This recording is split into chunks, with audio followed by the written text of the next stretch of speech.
High আমি রূপম। এখন কথা হবে জিও সিনেমার লেটেস্ট রিলিজ উইশ ফোর্থ সিনেমাটা নিয়ে, যেটা গতকাল রাতে মুক্তি পেয়েছে জিও সিনেমাতে। আমি গতকাল রাতেই দেখেছিলাম।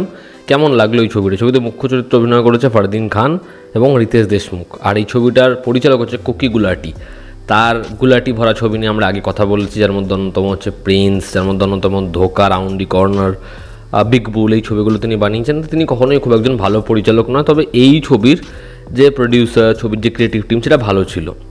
তো এটা একটা ভালো সিনেমা। আমি এটা বলবো, কুকি গুলাটির আগের যে ছবিগুলোর লিস্ট আমি বললাম তার থেকে এই ছবিটা একটু বেটার। তবে এটা আদতে খুব ভালো ছবি এমন নয়। যারা প্রচুর থ্রিলার সিনেমা দেখেছেন তাদের জন্য এই অ্যাকশন থ্রিলারটা খুবই অ্যাভারেজ একটা ছবি লাগবে। তবে গল্পটা মৃত্যু করে বলছি। এখানে ফারদিন খান যে তার বন্ধুর জ্যাকেট নিয়ে আসছে, সেখানে থাকছে ড্রাগস। এবার তার বাড়িতে আগুন লেগে যাচ্ছে। সে কিভাবে এই পুরো চক্র থেকে বেরোবে, এবং চক্র থেকে বেরোনোর সময় তার কাছে আছে রিতেশ দেশমুখের ছেলে। রিতেশ দেশমুখ সে নিজের ওয়াইফের অ্যাফেয়ার সেটা হাতে নাতে ধরতে চলে যাচ্ছে, নিজের ছেলেকে ক্যাফেতে রেখে।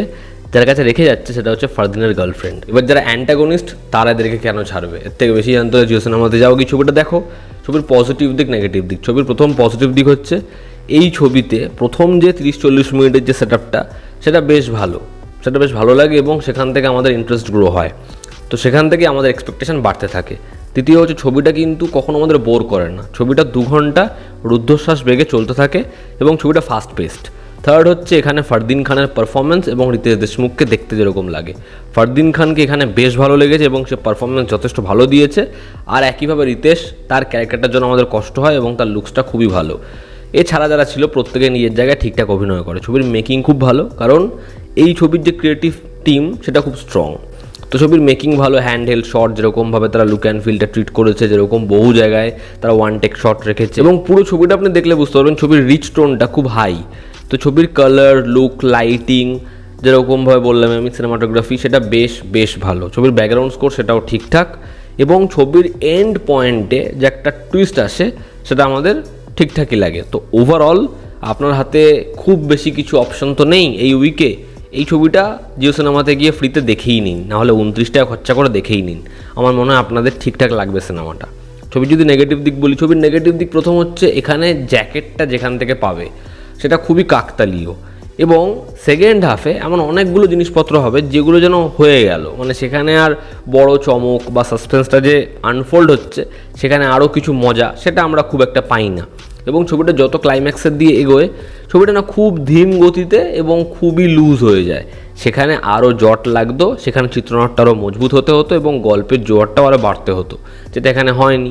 আমি বললামই কুকি গুলাটি।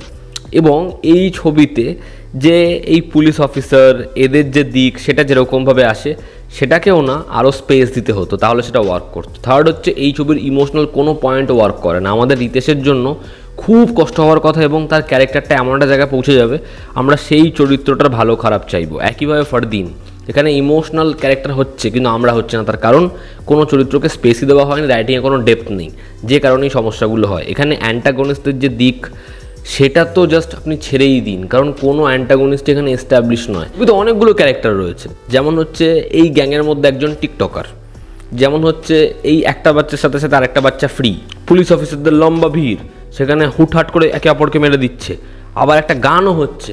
এই জিনিসপত্রগুলো আননেসেসারি, এবং সেগুলো খুব জোর করে ছবিতে ঢোকানো, সেগুলো আমাদের মনে হয় যে হাফ বেকড, সেগুলো একদমই স্পেস পায় না। তো ওভারঅল এই ছবিটা একটা ডিসেন্ট ওয়াচ। আপনি ছবিটা একবার দেখতেই পারেন, খারাপ আপনার লাগবে না।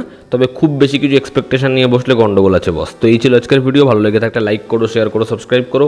তোমাদের কি অপিনিয়ন জানিও। জনতা আমাদের পাশে আছে। আবার দেখা হচ্ছে। Take care.